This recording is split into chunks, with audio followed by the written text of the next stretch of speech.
Assalamu alaikum wa rahmatullahi wa barakatuh. A question has come to me asking about the process of ghusl. What is this term ghusl in Islam? The definition of ghusl is basically showering or bathing. That's all it really is. However, we use the term ghusl in Islam to refer to a specific process after a particular activity or practice.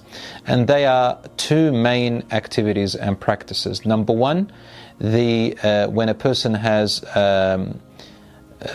engaged in intercourse, if they're married, or a person has woken up, usually men have this, they're woken up with a wet dream, or after a menstrual cycle has ended for a woman. Then you do a process called ghusl, which means showering or bathing, before you will be allowed to recommence praying salat. Ghusl has to have the right intention. So when a person is going to wash themselves in a bathing process or showering, they've got to have the intention of why they're doing it. Someone asked me if it's just merely showering, but without the intention, does that suffice?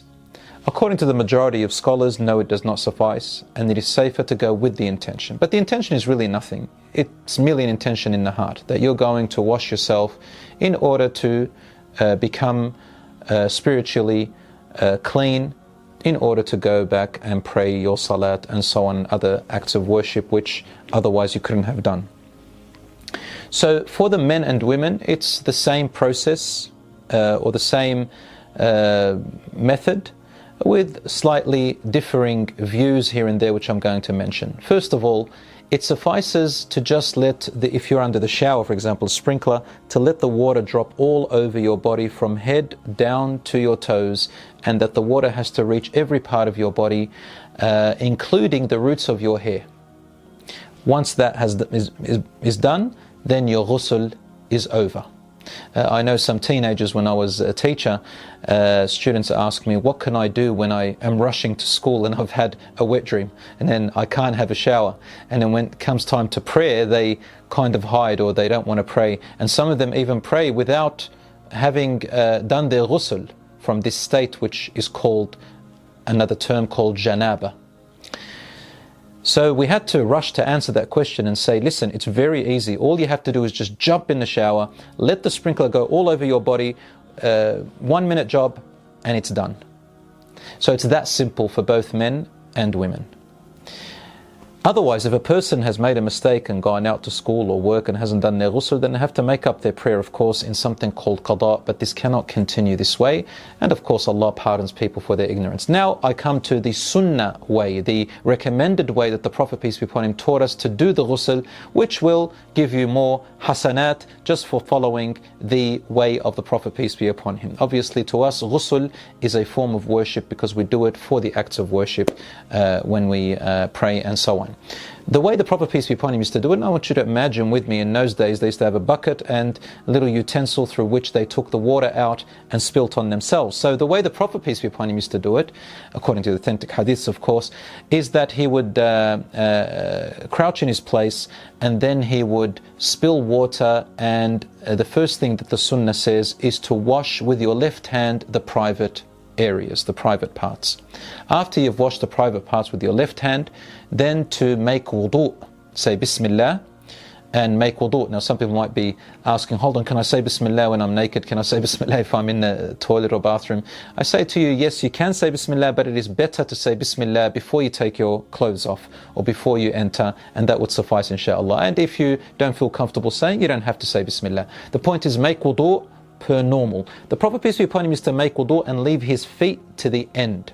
Why? Because of where he is standing and where the water ends up spilling, because there will be dirty water around his feet, and he would leave it to the end.